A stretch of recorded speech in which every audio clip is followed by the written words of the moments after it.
para mim, professor, começa a gravar a aula. Faz que nem os alunos, os amigos do meu filho, da classe dele. Professor, esqueci de gravar a aula. Então, a gente vai fazer uma revisão. Nós vamos falar sobre ameaças, vulnerabilidades e riscos. Depois eu vou indicar uma leitura para vocês de um artigo. Nós vamos ver um vídeo relacionado a esses 3 tópicos: ameaças, vulnerabilidades e riscos. E vou passar para vocês uma atividade, tá? De final de semana, que semana que a gente não tem aula. Então, a mensagem do dia, então, essa é a terceira que eu falei, né? Deus só quer o melhor para você.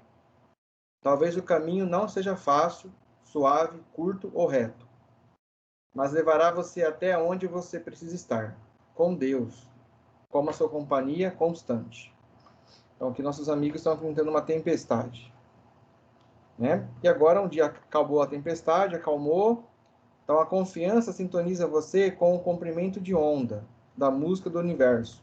Escute e as harmonias da vida se tornarão mais nítidas para você. Escute os pássaros, escute as gotas da chuva, né? O canto dos pássaros, a correnteza. É uma maneira de a gente estar mais antenado com as coisas da natureza, com as coisas da vida mesmo, né? A gente tem tudo enfurnado em problemas, em preocupações, a gente acaba esquecendo de ouvir um simples toque de um vento, né? Um simples canto de um pássaro, o perfume de uma planta, o barulho de um riacho. E a gente, quando percebe que vai no meio de uma floresta, isso faz bem para a gente, né? Dá uma injeção de ânimo, né? Uma vitamina de ânimo para a gente. Então fica aí a frase de hoje para vocês, ok? Bom, vamos lá. Vamos fazer uma revisão com algumas relevâncias da aula passada, para depois entrar no assunto da aula de hoje. Então, a segurança da informação, SI, todos estão me ouvindo bem? Sim. Obrigado. Sim, Luiz, nós vamos usar o CAD nessa matéria, sim. Até eu vou comentar com vocês. Me lembra depois, Luiz, do intervalo, para dar uma reforçada sobre isso, tá? Então, a SI é obtida a partir da implementação de um conjunto de controles, né? Então, você usa um conjunto de controles adequados às necessidades da organização. Tá? Esses controles, nós vamos observar que existem algumas normas e algumas, não regras, normas mesmo, que nos orientam a estabelecer esses controles. Nós vimos a aula passada sobre os ativos, já é um começo, né? Fazer o mapeamento e identificação do meu parque, não tecnológico, mas do meu parque de ativos, tá? Então, para a gente poder estabelecer esses controles, nós devemos seguir essas normas, tá? Só que a gente deve adaptar essas normas de acordo com as necessidades da minha organização. Quando eu falo organização aqui, é a empresa da qual eu trabalho, da qual eu pertenço. Só que também, hoje em dia, a nossa casa está se tornando uma mini empresa, né? Relacionada aí com os dispositivos interconectados por meio do paradigma da internet das coisas. Então, nós temos smartphones, televisão, né, smart TVs, smartwatch, né, logo vem as geladeiras conectadas. Então, nós temos vários dispositivos já interconectados dentro da nossa casa que utilizam a internet, né? Então, quando a gente fala que organização, é claro que o foco é em organização empresarial, mas também tenta pensar também de como que eu estou gerindo, organizando as coisas de segurança da minha casa. Também é válido nisso, tá bom? Tá?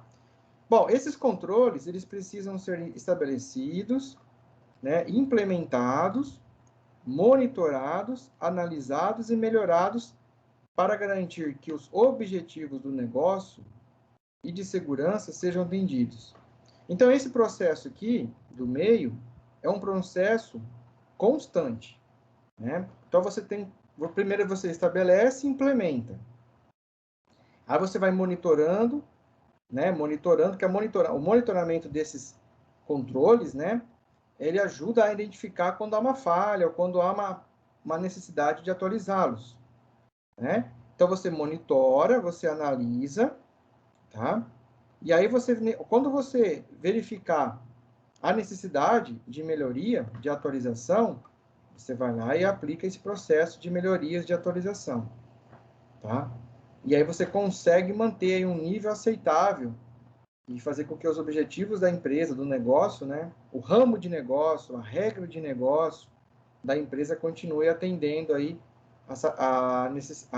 os clientes, a missão, os valores da organização, tá? Outra coisa que é muito importante, que eu gosto sempre de repetir, até peço desculpas, mas é uma frase que sempre eu estou falando e sempre repetindo, inclusive eu repeti na aula de ontem. É obrigação do técnico, do consultor, gestor ou administrador de redes cuidar para que os negócios da empresa tenham continuidade. Tá? E isso se faz conhecendo os riscos, antecipando os problemas e implementando soluções, antes mesmo de algo sair errado. É claro que pequenas empresas têm uma equipe de TI só. Lá vai ter o coordenador de TI, né?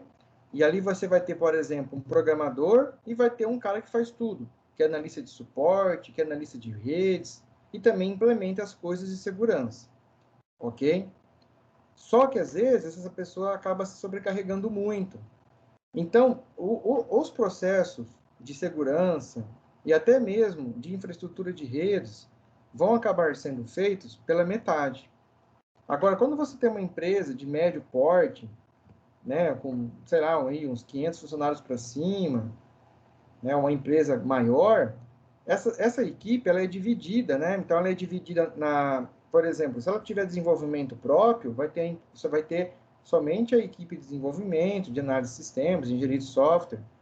Vai ter uma equipe também que cuida da rede, né, da infraestrutura da rede, cabeamento, roteamento, configuração de infraestrutura de rede sem fio, com fio, cabeada, ok?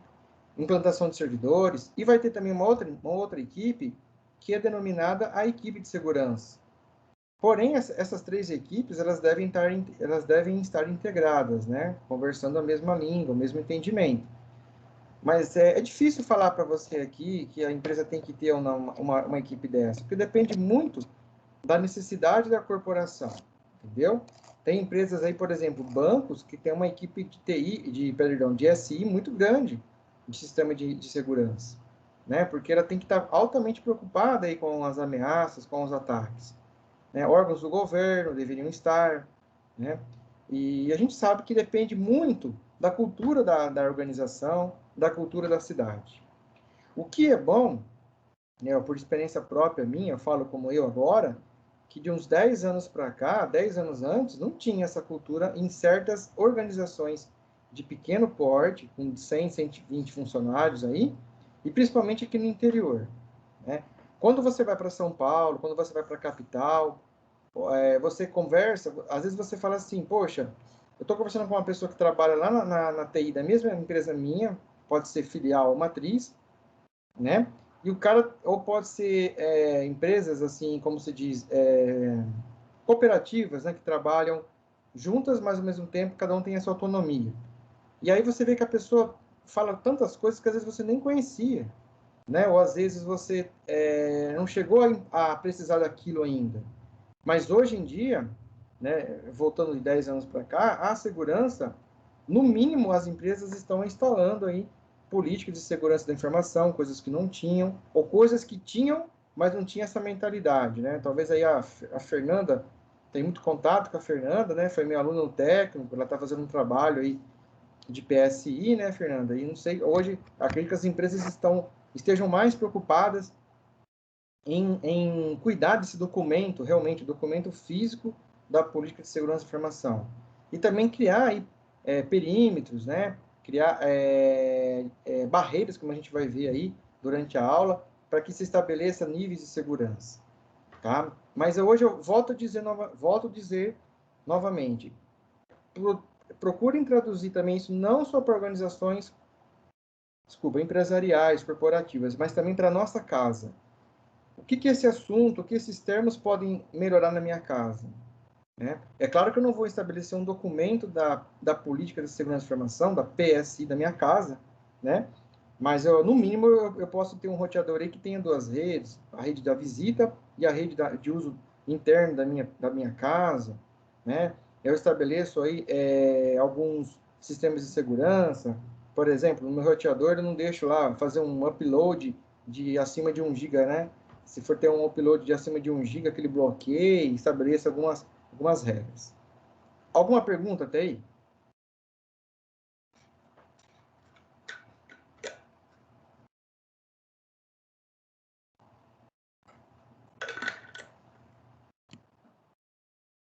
Alguma dúvida? Ouviu o sim da Fernanda aqui. Valeu, Fer. Pessoal, áudio, pessoal. Por favor, pessoal, áudio, me ajudem. Deixa eu sozinho aqui, não. Tá. Tudo bem, então. Bom, outro fator importante, obrigado, gente, que respondeu aí, é aqueles 3 princípios clássicos, né? Então, toda leitura, eu comento sempre isso, toda leitura de livro de segurança vai falar sobre os três princípios, ou as 3 propriedades, ou os 3 pilares que sustentam a ASI, que é a confidencialidade, que é a integridade e que é a disponibilidade. E aí, de acordo com esse cubo aqui, né, por esse documento da IBM, Developer Works, né, Developer Work Securities, eles conseguem trazer umas três dimensões, só que eles fazem um relacionamento, né? A gente observa aqui que tem um relacionamento com isso tudo. Então, quando você fala nesses 3 pilares aqui, você também pode estar visualizando o estado que a informação está. Então, vocês vão observar que quando a informação está no modo de transmissão, ela também requer confidencialidade, dependendo do nível de confidencialidade, né? Pública, prioritária, privada, altamente ultra confidencial, né? E também quando ela está no modo de armazenamento, ainda mais esse modo, né? Ela também requer confidencialidade e aí também a gente pode encaixar a integridade, né? E aí quando ela estiver no modo de processamento, ela também requer confidencialidade, tá? Então você observa que aqui no modo de transmissão, no modo de armazenamento, no modo de processamento, também tem que ter os 3 princípios. E aí a gente agrega também as medidas de segurança. Quais são as medidas que eu uso? Tecnologias, como eu disse aquela vez no começo, na primeira aula, né? Hardware, tá? Eu não consigo desenhar com isso aqui não. Hardware, software, né? Antivírus, firewalls. Tem firewalls que combinam hardware e software, tem firewalls que só combinam software, né? Você não precisa de um hardware tão potente. Tem firewalls que precisa de hardware potente. Tem sistemas de detecção de intrusão, ok? Tem as políticas, como a gente disse agora, né? As políticas elas ficam às vezes mais no papel para seguirem regras, né? E claro que alguns procedimentos técnicos e tecnológicos, como por exemplo GPOs do Windows. Por exemplo, você pode bloquear ali o acesso do usuário ao sistema em determinado período da semana ou do dia, né? Por exemplo, quando ele está de férias, ele não tem acesso remoto ao sistema, está bloqueado. Ele não deve acessar o sistema, é uma política. E conscientização. A conscientização também é muito importante. Você fazer programas de conscientização. Você fazer programas de educação na sua empresa. Né? Quando você conhece muito a sua empresa, principalmente uma pessoa que está há muito tempo lá, ela conhece bem os funcionários, macacos velhos, mais antigos, conhece funcionários e amigos que já têm uma certa relação de amizade. Então, ela tem uma articulação, ela fica num ponto assim, né? Ela fica no meio, vamos dizer, ela fica entre a presidência, a direção, a alta direção da empresa, e ela fica no meio, que ela tem uma certa autonomia, e ela fica aqui num pessoal não, mais assim, não estou dizendo de baixa carreira, mas ela fica no pessoal que é mais ali na produção, pessoal mais colaborador, subordinado a uma coordenação, né? Então, e também até o coordenador, né? O coordenador de setor está aqui abaixo dela.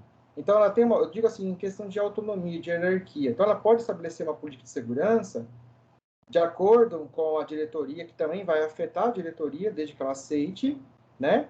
E também os coordenadores vão ter que obedecer, e aqueles que estão abaixo dos coordenadores também vão ter que obedecer.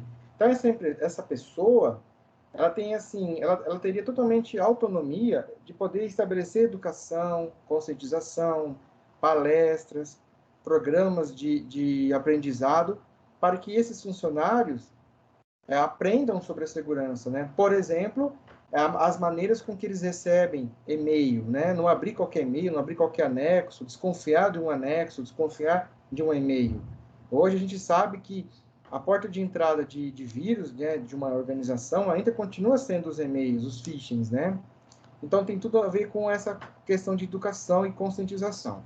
Então a gente tem uma conclusão que existem 3 pilares básicos, existem 3 estados da informação, né, e existem 3 medidas de segurança. Todos eles estão interligados um com o outro. Tudo bem essa explicação desse cubo? Mais informações está disponível aqui, tá? Ficou claro isso? Alguém falou alguma coisa, mas saiu rascunhando e não entendi.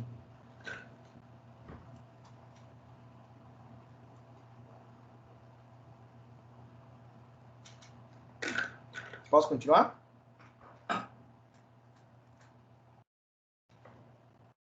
Sim ou não? Vocês estão muito quietos, pessoal, hoje. Vocês não estão a metade dormindo aí, não, né? Ou vendo novela, não, né? Não, professor, eu louco. 21 alunos. Fernanda que respondeu ou Fernanda? Foi eu. Ô, meninas, ó, Gabriela. Quem mais tem de. Quem é da área feminista aqui? Só a Fernanda. Gabriela, que também não ouviu a voz na chamada. Isabela.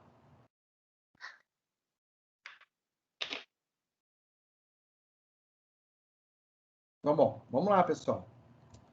Então, continuando. Outra coisa interessante para revisar aqui é os ativos, né? Então, a partir que eu começo a estabelecer essas regras, esses controles, eu preciso conhecer o que minha empresa tem. E na segurança da informação, na parte mais, não é burocrática, mas na parte mais de administração, né? A primeira coisa a fazer é fazer o levantamento desses ativos. Levantar quais, tudo que é importante, tudo que é necessário ter segurança da informação na minha empresa.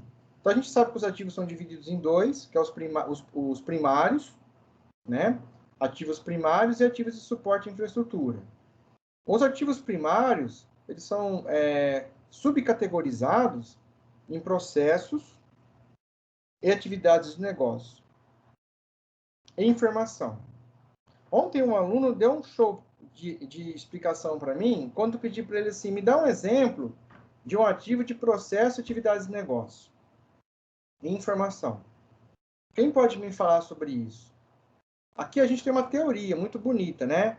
Processos ou atividades de negócio. Processos cuja interrupção, mesmo que parcial, torna impossível cumprir a missão da organização. Processos que contêm procedimentos secretos ou processos envolvendo tecnologia proprietária. Processos que, se modificados, você sabe que o processo tem uma criação, tem um início, tem um meio, né, uma atividade que tem que ficar executando, e depois ele tem um fim. Imagina o processo análogo a uma receita. A gente sempre usa esse exemplo da receita de bolo em sistemas operacionais. Para eu fazer um bolo, eu tenho que ter um processo. O processo de preparar, começar primeiramente, pegar os ingredientes, seguir uma receita. Eu não posso misturar tudo de uma vez, eu tenho que misturar de acordo com o que a receita faz. Aí eu ponho para assar o bolo. O bolo, na hora que dá um ponto, já está bom. Aí eu finalizo o forno. E aí eu experimento se o bolo ficou bom. Aí o bolo ficou bom ou não, é um final de um processo. Processo positivo, deu certo o que queria fazer com aquele processo. O bolo ficou bom. Esse é um processo. Processo de assar um bolo. O processo de fazer um prato de comida. O processo de eu ir viajar. Tá? Então, quais são os outros processos necessários para que a organização fique em conformidade com requisitos contratuais, leis, normas que ela tem que seguir, né? Então, isso faz parte dos ativos primários. Aí tem informação também, né? A informação vital para o cumprimento da missão de uma organização, ou para o desempenho do negócio. Informação de caráter pessoal, de forma em que é definida nas leis nacionais. Informação estratégica, necessária para alcançar os objetivos, né? Informação de alto custo, cuja coleta, armazenamento, processamento e transmissão demandam um longo tempo. Tá? Quem pode me dar um exemplo relacionado a esses processos ou essas atividades de negócio? Processos de informação que não são identificados como sensíveis após essa atividade não receberão uma classificação específica durante o restante do estudo. Quem pode me dar um exemplo desses processos?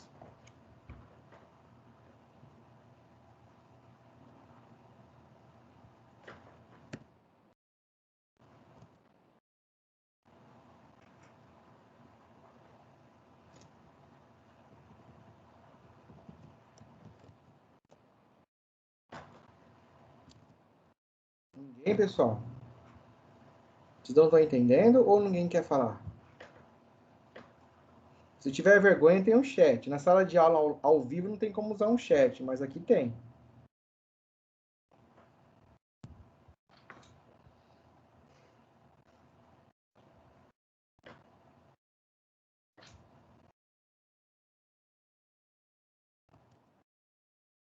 Bom, eu vou falar mais um pouco dos outros ativos, quem sabe alguém flui alguma coisa aí. E aí nós temos os ativos de suporte à infraestrutura, né? Então, relembrando, nós temos os ativos primários e os ativos de suporte à infraestrutura.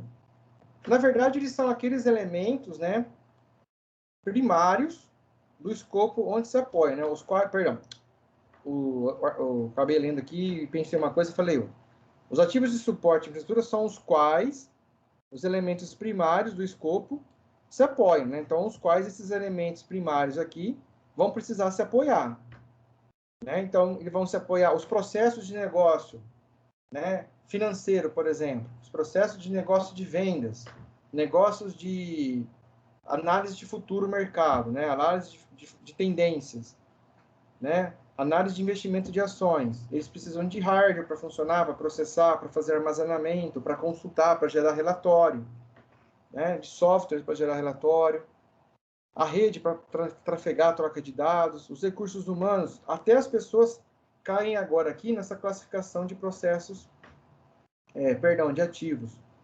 As pessoas, né, os recursos humanos, são ativos de suporte à infraestrutura, né? O CIO, diretor, coordenador, gestor, tá?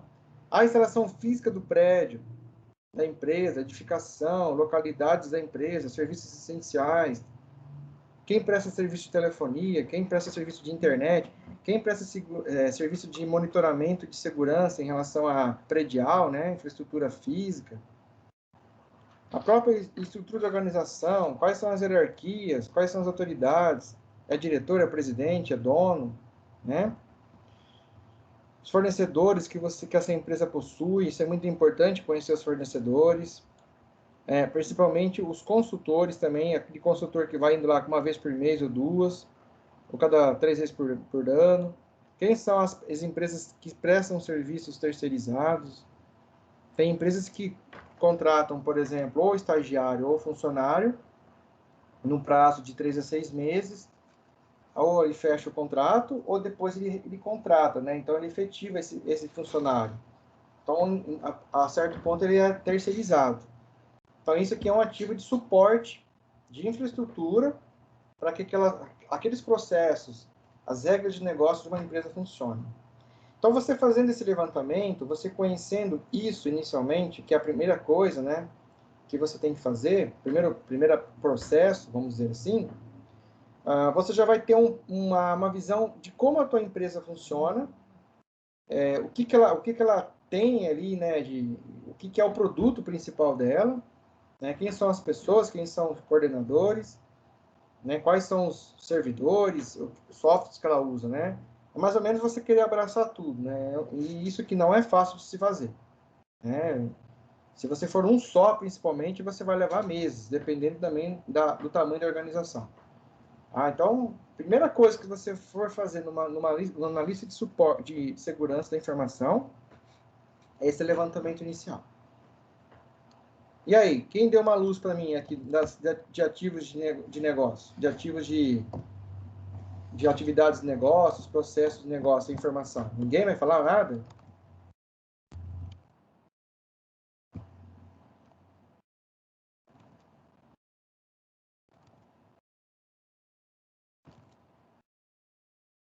Bom, Vamos lá.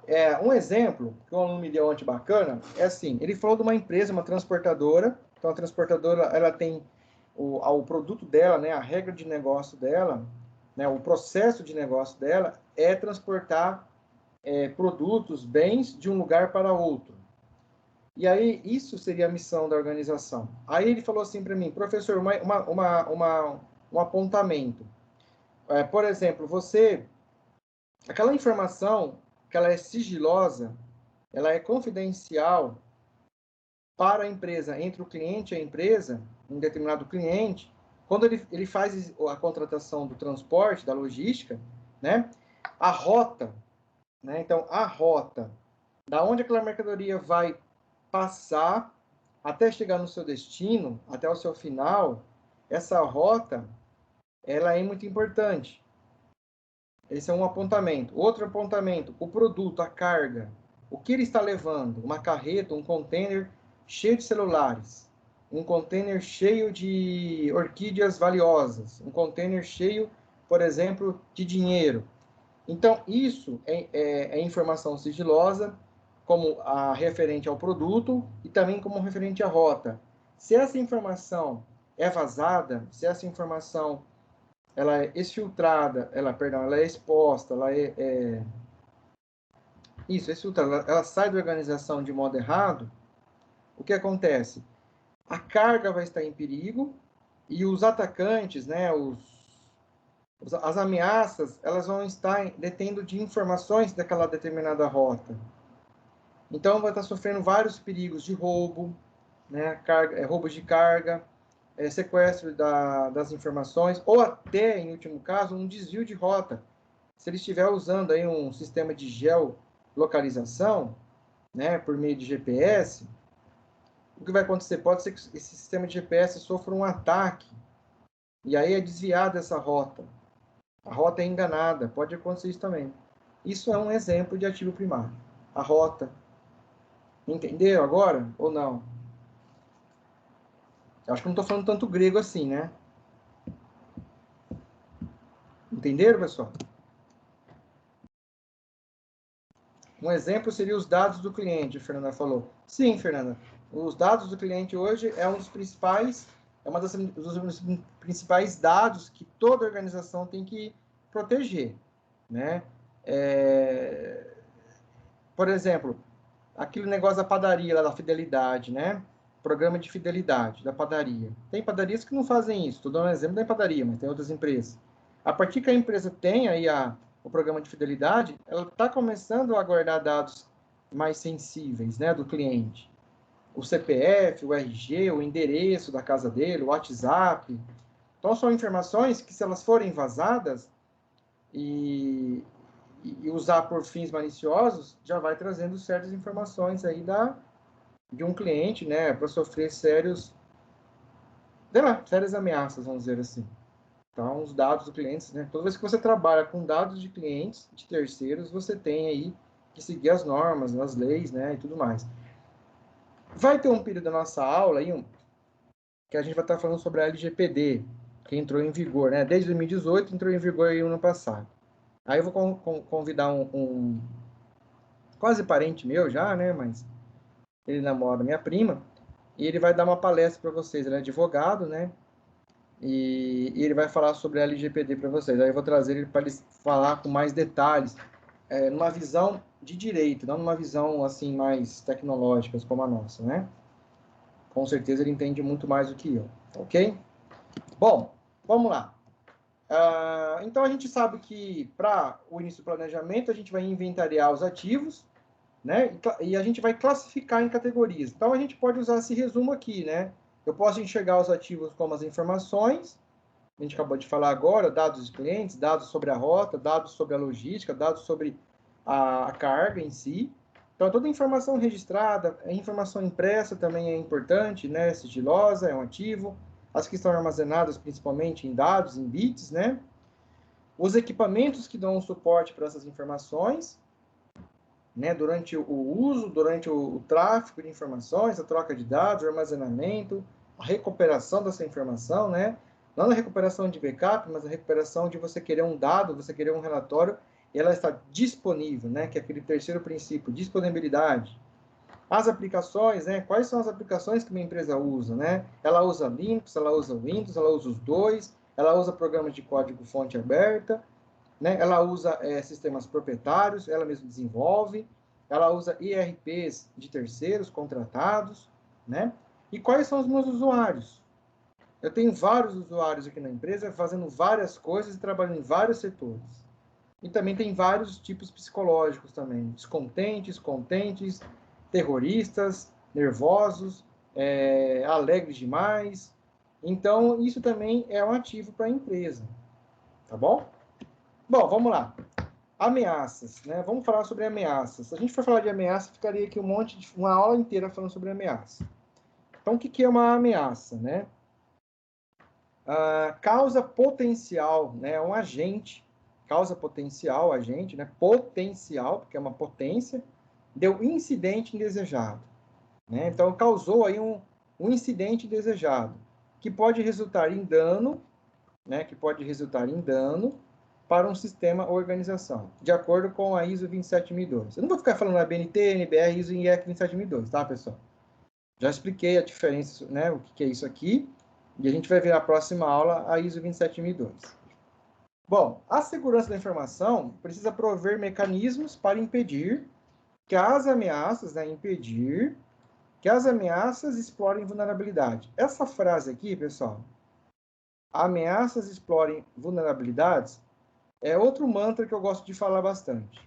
Além daquela do técnico que tem que prever os riscos, anteceder os problemas para minimizá-los, né? Ameaças exploram vulnerabilidade. Quem pode me dar um exemplo disso?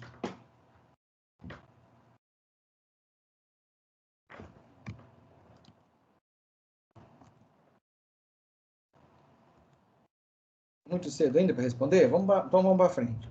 Bom, podem colocar em risco a confidencialidade, a integridade e a disponibilidade das informações. Sim. Então, não só a invasão de rede ou de computadores. Então, por exemplo, as ameaças, nem sempre elas vão estar em forma de uma invasão de uma rede, que a gente pensa nisso só, né? Invadiu a rede, invadiu o computador, invadiu o sistema, né? Outras mais ameaças. Então, como que eu posso estudar, como que eu posso prever outros tipos de ameaças, além das ameaças de invasão, né? Quem pode me dar exemplos? Bom, a gente pode classificar as ameaças aqui em 3 categorias. As ameaças naturais, que são os incêndios. A gente não estava esperando acontecer um incêndio. Catástrofes de toda ordem e enchentes. Tá? Tem as ameaças também intencionais, que essas são muito perigosas.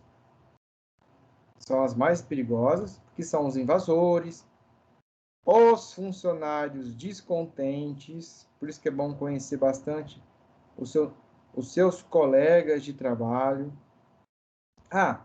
Eu sou analista de segurança, eu preciso que o meu RH me retrate quais são os funcionários que têm distúrbio psicológico.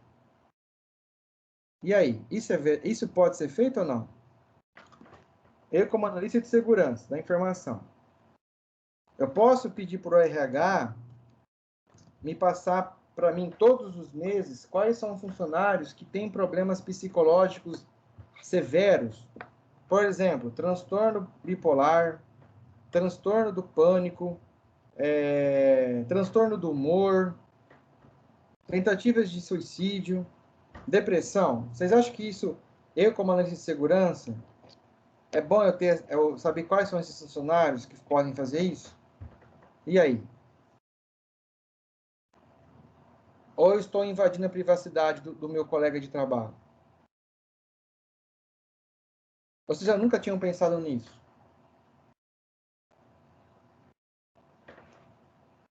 Nesse caso, o que é importante fazer?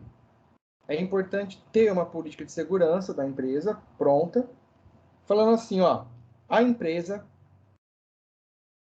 ela fornecerá para o analista de segurança, por meio de documento sigiloso, funcionários que podem ser potencialmente ameaças para a organização. É meio forte isso. né? Desde que essa política seja feita em acordo com o jurídico da organização, agora respeitando a LGPD também no Brasil, né? O GDPR na Europa, desde que tenha um aval jurídico legal de um advogado da empresa, da consciência da diretoria, da consciência do RH, e também eu colocaria aí uma análise e um documento de um médico psiquiátrico e psicológico, do psicólogo, né? E aí isso deveria ser relatado ao funcionário quando ele é contratado. Ó, se você tiver um problema de um quadro psicológico que está dentro desses patamares aqui, desses requisitos, tá? Nós teremos que informar essa sua enfermidade aí para o analista de segurança de informação. Desde que você entenda, que você aceite, tá? Porque nós tivemos aqui na organização um caso já que o funcionário descontente acabou jogando um copo de água em cima do servidor. O funcionário filmou, por exemplo, fez vídeos e gravações aqui de forma errada, porque ele tem um distúrbio psicológico. Vocês acham que isso é importante? Vocês acham que isso invade muita privacidade? Invade. Vocês acham que isso não é necessário? O que vocês acham sobre esse tema? É polêmico? O Caio comentou alguma coisa. Graças a Deus alguém falou alguma coisa. Aconteceu um exemplo de ameaça natural recentemente com um data center lá na Europa que pegou fogo. Sim, Caio. Você sabe dizer como que foi esse fogo, Caio? Foi de floresta? Foi um acidente natural? Você chegou a ver essa reportagem? Inclusive, esse é um dos exercícios de hoje, um trabalho de hoje. A Fernanda falou que acha necessário, né? Vou colocar um coraçãozinho para você aqui, que você respondeu. A Fernanda falou que é necessário. Então, isso é só um ponto aí, tá? De documentação já. Você pode perceber, a gente já inventariou, né? Fez os nossos ativos e agora a gente já está começando a partir ali para a identificação de ameaças, né? É claro que a identificação de riscos, ela faz parte da gestão de riscos, que é a ISO 27005, que a gente vai ver em outras aulas, tá, pessoal? Tudo bem? Porque assim, ó, não adianta eu estar aqui falando, é preciso estabelecer controle, é preciso ver isso, ver aquilo, fazer aquilo. Mas aonde eu vou seguir? Vou pegar o livro do fulano de tal? Ah, vou pegar o que o professor Edivaldo falou? Não, você vai pegar as regras, as dicas que eu estou falando, os ensinamentos, mas você vai usar normas, padrões estabelecidos mundialmente, que são as ISOs, né? Uma desses casos. O Luan falou que são informações estratégicas para a empresa. A falta de uma política como essa seria uma vulnerabilidade da empresa? Boa pergunta, Luan. Alguém tal, parece que o negócio está fluindo agora. Boa pergunta. Sim, eu acho, na minha opinião, que sim. Seria uma vulnerabilidade para a empresa. Porque, assim, eu volto a dizer, eu não estou falando como advogado, eu estou falando como um protetor da minha empresa de segurança. Tá? Então estabeleceu que, pela lei e pela questão de saúde, não vai ser revelado o nome do funcionário. Porque vocês têm de acordo comigo que o RH, eles têm todas as nossas informações sensíveis? Se eu fui no médico, se eu tenho catapora, se eu tenho cachumba, se eu tenho uma falta de um dedo, essas doenças crônicas, o RH tem. Porque lá na frente, se for mandado embora, né, se eu adquirir essa doença durante a empresa, eu posso entrar com ação judicial. Ou senão, eu posso estar inventando alguma coisa que eu não tive pela empresa, né? Tem o LER, por exemplo. Eu tô com LER, porque eu digitava muito, mas você nem era digitador. Então, o RH tem essas informações. A questão é se essas informações podem ser para um analista de segurança. E outra coisa, tem que ter um documento também, uma PSI, que fale se o analista de segurança usar essa informação de modo errado, caberá sanções a ele, penalidades a ele. Opa, fala, Caio. Fui pesquisar aqui, pelo que eu entendi, foi causado por uma bateria. Pode ser a bateria de um no-break. Pode ser, né? A bateria pode explodir. Legal. Obrigado, Caio. Entendeu? E aí, ô Luan, eu concordo. Se a falta desse tipo de política é uma vulnerabilidade para a empresa, sim. Está abrindo uma vulnerabilidade. Por quê? Porque é uma vulnerabilidade. Meu, a tua resposta foi boa, eu gostei. Foi boa, tua pergunta. Porque assim, ó, essa vulnerabilidade, ela não é tecnológica, né? Não é de hardware e software. Ela é uma vulnerabilidade de organização, de gerenciamento da organização, administrativa, né? Desculpa, mas igual ontem, vocês ficaram sabendo do caso aqui que aconteceu no hospital? Não vou citar o nome do hospital, e nem do mercado. Nem quero que vocês escrevam aí, por favor. Mas o paciente estava lá no hospital, isso, Luiz.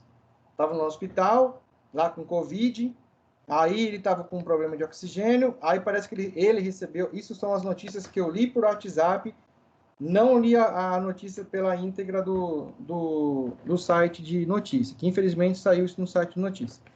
Mas aí o paciente ficou sabendo que ia ser entubado, criou força, virou He-Man, saiu do hospital, esse hospital está na frente de um mercado de nome, grande, e aí o cara entrou no mercado, sem camisa de short, começou a cuspir nas coisas do mercado, na mercadoria.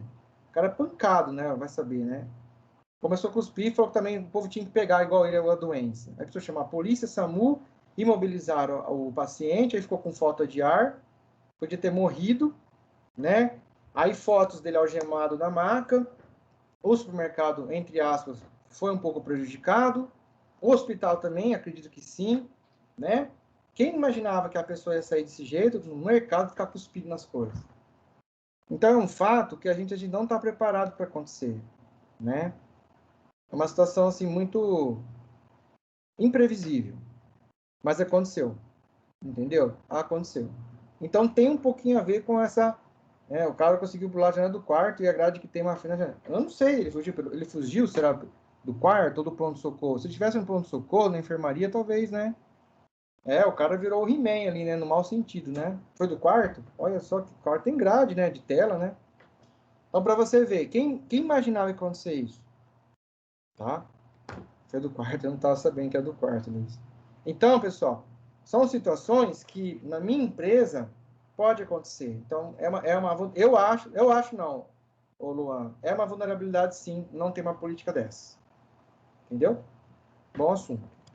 Bom, e aí as ameaças involuntárias acabam sendo esses casos aqui, né?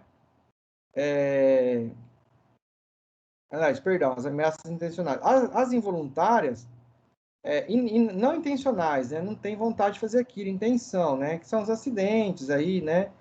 Negligência, falha humana. Não foi uma intencional, né? Dessa pessoa, foi intencional sair correndo do hospital. Foi intencional, né? Eu tenho um problema psicológico, eu acabei ficando louco, nervoso lá, um surto, e joguei água no servidor, trouxe uma bomba da empresa, é, sequestrei o diretor, tentei colocar um pendrive com vírus na rede, né? Rompi uma fibra, quebrei a fibra no meio, entendeu? Aí já é uma coisa intencional.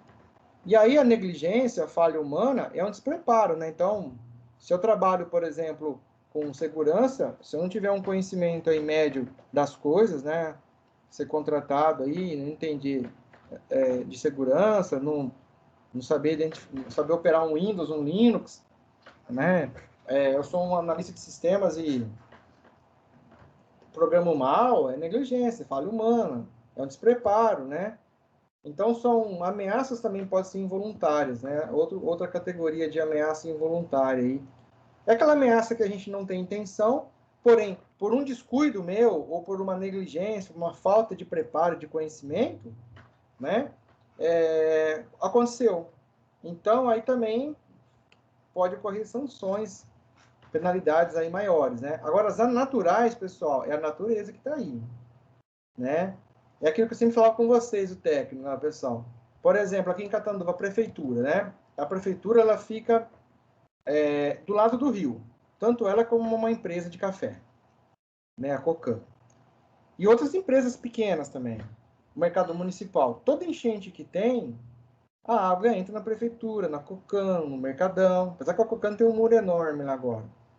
Então, se minha organização ela está perto de um rio, Primeira coisa não é deixar meu data center no térreo, né? É elevar o piso aí, subir para o primeiro andar, né? Ah, eu trabalho numa fazenda. O meu data center é numa fazenda, numa empresa de tomate, por exemplo, de extração de extrato de tomate, molho de tomate. Tá? Uma fazenda, ela tem ameaças naturais também. Ela pode ter foco de incêndio, ela pode ter tempestade não, mas pode ter um rodamuinho de poeiras. Poeira é maior, a sujeira, a questão da sujeira, diga-se de poeira, de terra é maior por causa das ventanias.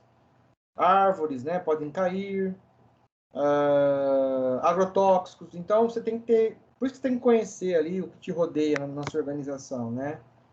Nossa, mas é uma viagem longa. Olha, se você for pensar em segurança, sim, o responsável pela segurança, não só segurança da informação, mas segurança predial, a pessoa que trabalha com segurança humana, polícia, delegado, médico, você tem que pensar de forma, às vezes, cética e forma de, às vezes, até pessimista.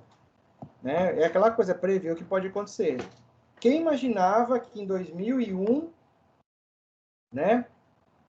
Nossa, falhou, iam jogar aviões nas Torres Gêmeas? Quem imaginava que ia acontecer isso? Né? Quem imaginava que um maluco ia sequestrar aviões e iam ser lançados em formas de bombas humanas? Ninguém imaginava que ia acontecer isso. Né? Então, é claro que, infelizmente, algumas coisas na nossa sociedade, na nossa sobrevivência humana, algumas coisas, algumas pessoas pagam até com mortes para acontecer desenvolvimento de perímetros de segurança ou de regras de segurança, né? Depois dos atentados de setembro, 11 de setembro, o que aconteceu? Os aeroportos ficaram muito mais rígidos ainda, né? Bom, um dos objetivos da segurança da informação, então, né, é impedir que essas ameaças explorem as vulnerabilidades. E fica aí a resposta para o Luan, né? O Luan deu uma boa pergunta, colocação sobre isso, né? Um funcionário maluco pode explorar a vulnerabilidade da empresa, por quê? Porque o RH lá, o analista de segurança e o RH não sabem quem são os funcionários que têm problemas, que podem ser um alvo potencial, uma ameaça, infelizmente, né? E aí o que aconteceu? Ele não fez essa checagem e algum funcionário lá com um problema, um distúrbio psicológico, psiquiátrico, acabou tendo uma reação lá muito louca, né? Saiu com o servidor embaixo do braço, botou um pendrive lá, jogou água no servidor, fogo, sei lá, né? Então, são funcionários descontentes também. Outra coisa é vender dados sigilosos, né? Funcionários, né? O insider, né? Aquele funcionário que faz parte de dentro da organização e ele vende, fornece informações para o seu concorrente, para pessoas aí que vão fazer mal para a organização. A gente vê que tem muitos assaltos em bancos, ou a carro forte, que geralmente as informações estratégicas são passadas por funcionários de dentro do banco. Né? A troca de turno de segurança, aquele delay que vai ter naquela troca de turno, né? Onde são armazenados os sistemas de gerenciamento de vídeo, né? Quem são os funcionários que detêm da senha a chave do cofre, quais são os horários que o banco tem menos ou mais movimento, ou que tem menos ou mais quantidade de dinheiro. Então, essas informações, primeiramente, eles precisam abduzir, né? Nem seduzir, né? Tem que abduzir ali alguém de dentro para fornecer essa informação. São outros tipos de funcionários que são alvos aí de análise, né? De segurança, de política de segurança da informação. Principalmente uma empresa aí que detém valores, assim, imensuráveis, né? Informações totalmente privadas aí, né? De acordo com o que ela faz.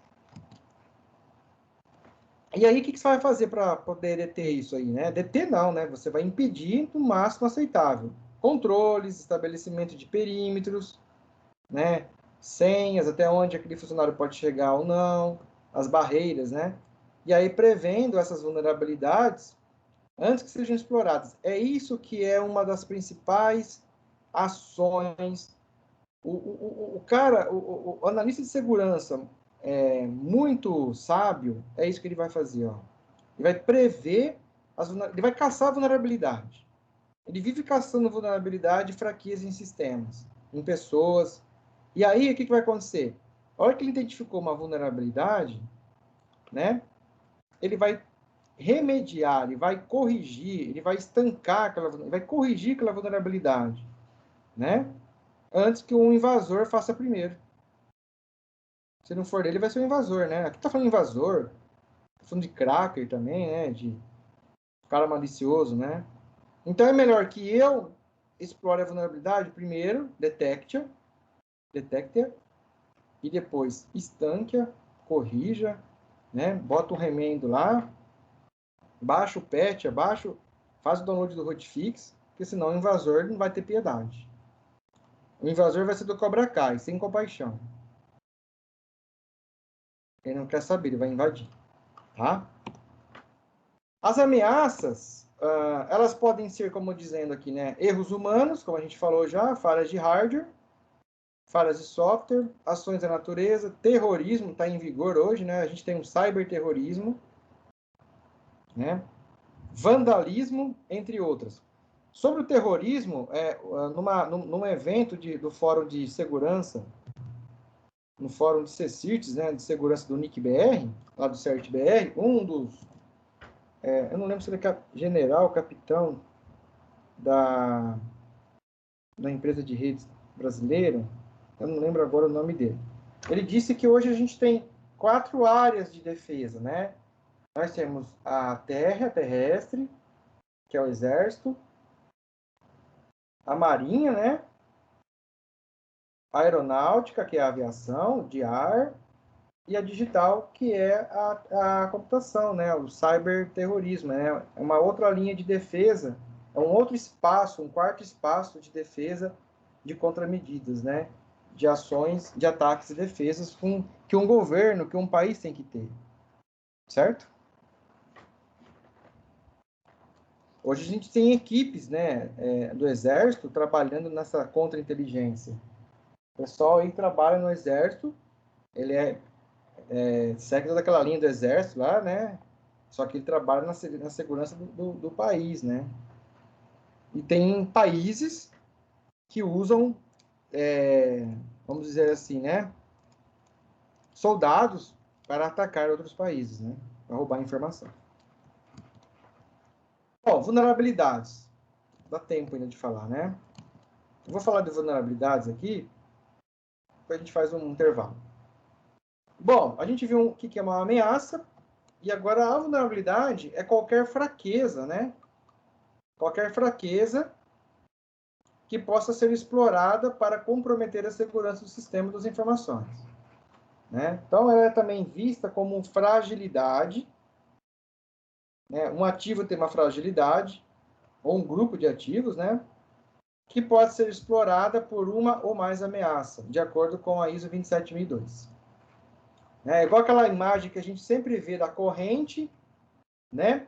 Tem um cadeado forte ali, só que um dos elos dessa corrente, um dos gomos dela, né? Literalmente falando, é amarrada por um araminho de saquinho de pão. Então é ali onde está a fragilidade, né? Entendeu? Ou às vezes você tem um parque tecnológico imenso, gastou fortuna no melhor firewall, no melhor antivírus, só que você esquece de educar e conscientizar seus funcionários a criarem senhas mais avançadas, mais complexas, né? E permite que o sistema aceite senha 1, 2, 3, 4, ABCD, né? A palavra password ou senhas, né? Onde você pecou? Aí na política de segurança da informação, onde criar senhas. Que adianta você ter todo um aparato, né, e não educar e não conscientizar. Isso é uma vulnerabilidade, né? As vulnerabilidades, elas devem ser gerenciadas, né? Isso é muito importante. Olha, se eu tivesse uma empresa grande um dia, né, eu teria um cara da segurança só especialista em análise de vulnerabilidade. Ficar no Nmap, no OpenVAS, no Nessus, o dia inteiro caçando vulnerabilidade. Ele é caçador de vulnerabilidade, tá? Porque ele tem que ser identificada primeiramente, né? E depois o quê? Corrigidas. É o número 1 aqui, viu, pessoal? O número 1 e o número 2. Primeiro identifico, depois é o que eu corrigi. Quanto mais rápido possível. Tá? Então, elas podem estar presentes na comunicação da empresa, né? Abrange todo o tráfego de informação. Ah, a comunicação de redes? Sim. E na comunicação verbal? Entra de novo aqui no Luan falou. E aquele funcionário que é fofoqueiro? Às vezes a secretária da diretoria é tão fofoqueira que ela sai da reunião fofocando todo mundo que vai ter um aumento de salário. Ou que vai ter, por exemplo, uma nova gerente na empresa. É uma vulnerabilidade. O que o Thales falou aqui? Tem sites que não consideram senhas fracas. Tem, bastante ainda, Thales. E pedem para colocar letra maiúsculas e minúsculas até a número. Ah, tá. É o contrário, né? Sim. Não faz essa crítica na senha, na entrada, né? Tem uns que fazem, tem uns que não fazem ainda, né? Letra minúscula, maiúscula e alguns números, né, ainda, né? Agora já está... Nós estamos aceitando caracteres especiais. É claro que isso vem de uma cultura, aproveitando o que o Thales falou, na época do MS-DOS, né, na época de vocês, mas não tinha nem como digitar caracteres especiais, né? Em nome de arquivos e senhas, né? Hoje está aceitando, né?